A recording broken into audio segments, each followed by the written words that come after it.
नमस्कार मित्रांनो, Marathi job alert YouTube चॅनलमध्ये तुमचं मनापासून स्वागत आहे. नमस्कार. आज आपण एका खूप मोठ्या संधीबद्दल बोलणार आहोत आणि ही संधी आहे भारताच्या संरक्षण संशोधन आणि विकास संघटनेत म्हणजेच DRDO मध्ये देशाच्या संरक्षण सिद्धतेत थेट आपलं योगदान देण्याची ही एक सुवर्ण संधी आहे. चला तर या भरती प्रक्रियेचा प्रत्येक तपशील आपण नीट समजून घेऊया. तर ही आहे DRDO, संरक्षण मंत्रालयाच्या अंतर्गत काम करणारी एक अत्यंत प्रतिष्ठित संस्था. आपल्या देशाच्या संरक्षणात जिचा सिंहाचा वाटा आहे त्याच संस्थेमध्येही भरती निघाली आहे. म्हणजे इथे काम करणं हे थेट राष्ट्रसेवेचा एक भाग होण्यासारखंच आहे. तब्बल 188 जागा. हो, या भरती अंतर्गत एकूण 188 पदं भरली जाणार आहेत. आणि ही संधी का मोठी आहे? कारण ही सगळी पदं प्रशासनातली म्हणजे महत्त्वाची आणि उच्च जबाबदारीची आहेत. तर ही 188 पदं डेप्युटेशन म्हणजे प्रतिनियुक्ती किंवा ॲब्झॉर्प्शन म्हणजेच कायमस्वरूपी सामावून घेण्याच्या आधारावर भरण्यात येतील. याचा सरळ अर्थ असा होतो की ही संधी खास करून जे अधिकारी सध्या केंद्र किंवा राज्य सरकारच्या सेवेत आहेत त्यांच्यासाठी आहे. ओके, तर पुढे आपण काय काय पाहणार आहोत त्याची ही एक छोटीशी रूपरेषा. DRDOमधील ही मोठी संधी नक्की काय आहे, कोणती पदं उपलब्ध आहेत, त्यासाठी कोण पात्र ठरू शकतं, अर्ज कसा करायचा आणि सगळ्यात महत्त्वाचं कोणत्या तारखा लक्षात ठेवायच्या आहेत. चला तर मग सुरुवात करूया. चला मग आता सगळ्यात महत्त्वाच्या भागाकडे वळूया. नक्की कोणती पदं उपलब्ध आहेत ते पाहूया. इथे काही प्रमुख पदांची माहिती दिसते आहे. बघा, सहसंचालक प्रशासन, प्रशासकीय अधिकारी, भांडार अधिकारी आणि खाजगी सचिव अशी विविध पदं आहेत. यात जर बघितलं तर खाजगी सचिवांसाठी तब्बल 85 जागा आहेत. खूप मोठा आकडा आहे हा. त्या खालोखाल प्रशासकीय अधिकाऱ्यांसाठी 46 जागा आहेत. म्हणजे पदांची संख्या आणि विविधता बघूनच या संधीचं महत्त्व लक्षात येतं. अच्छा, आणि या पदांचे वेतन स्तर म्हणजे पे लेवल हे 7 पासून थेट 13 पर्यंत आहेत. 7व्या वेतन आयोगानुसार इतका मोठा पे स्केल असणं म्हणजे ही पदं किती जबाबदारीची आणि वरिष्ठ पातळीवरची आहेत हे स्पष्ट होतं. त्यामुळे करिअरच्या दृष्टीनं हा एक खूप मोठा टप्पा ठरू शकतो. बरं, मग आता सगळ्यात महत्त्वाचा प्रश्न येतो तो म्हणजे या पदांसाठी अर्ज कोण करू शकतं, म्हणजे पात्रतेचे नेमके निकष काय आहेत. चला तेच पाहूया. जे कोणी इच्छुक उमेदवार आहेत त्यांच्यासाठी हा भाग खूप महत्त्वाचा आहे. कारण पुढे जे निकष दिले आहेत ते जर पूर्ण होत असतील तर ही संधी नक्कीच त्यांच्यासाठी आहे. ही काही बेसिक पात्रता आहे जी जवळजवळ सगळ्याच पदांसाठी लागू होते.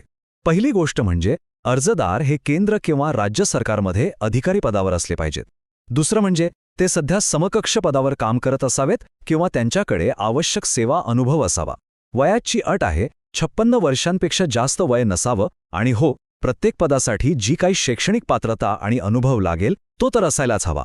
अर्थात अधिक सविस्तर माहितीसाठी अधिकृत जाहिरात पाहणं गरजेचं आहे.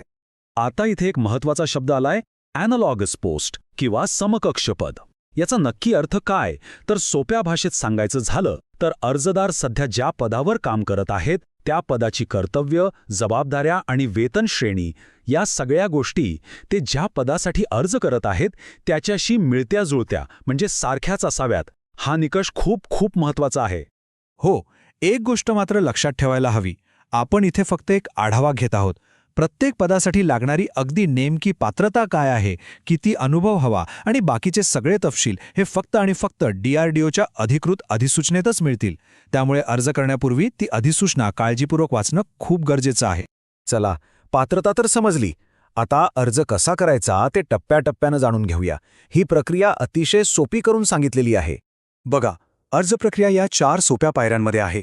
पहिली पायरी, अधिकृत अधिसूचना अगदी शब्द न शब्द काळजीपूर्वक वाचा. दुसरी पायरी, जो अर्जाचा नमुना दिला आहे ॲनेक्शर 3 तो अचूकपणे भरा. तिसरी पायरी, आवश्यक कागदपत्र गोळा करा, विशेषतः मागच्या 5 वर्षांचे APRs. आणि चौथी, सगळ्यात महत्त्वाची पायरी, अर्ज तुमच्या विभागामार्फतच म्हणजे थ्रू प्रॉपर चॅनल पाठवा. एक गोष्ट लक्षात ठेवा, अर्ज थेट DRDOला पाठवला तर तो स्वीकारला जाणार नाही. आता अर्ज प्रक्रियेत हा APARS शब्द पुन्हा पुन्हा येतोय. APARS म्हणजे ॲन्युअल परफॉर्मन्स अप्रायझल रिपोर्ट्स. सोप्या भाषेत सांगायचं तर हे सरकारी अधिकाऱ्याच्या वार्षिक कामगिरीचं आणि सचोटीचं अधिकृत रेकॉर्ड असतं. आणि हो, मागच्या 5 वर्षांचे APARS जोडणं बंधनकारक आहे. आणि आता येतो सगळ्यात महत्त्वाचा मुद्दा, तारखा. कारण बाकी सगळं ठीक असून जर वेळेत अर्ज नाही केला तर ही संधी हातातून निसटून जाईल. तर लक्षात ठेवा, अर्ज प्रक्रिया 12 फेब्रुवारी 2026ला सुरू झाली आहे आणि अर्ज करण्याची शेवटची तारीख आहे 28 मार्च 2026. म्हणजेच अर्जदारांकडे आता खूप मर्यादित वेळ उरला आहे. त्यामुळे तयारीला लवकरात लवकर सुरुवात करणं महत्त्वाचं आहे. तर ही होती DRDO भरती 2026 बद्दलची सविस्तर माहिती. देशाच्या संरक्षण आणि संशोधनात थेट योगदान देण्याची ही एक जबरदस्त संधी आहे. आता एकच प्रश्न उरतो की हे आपलं पुढचं ध्येय असू शकतं का?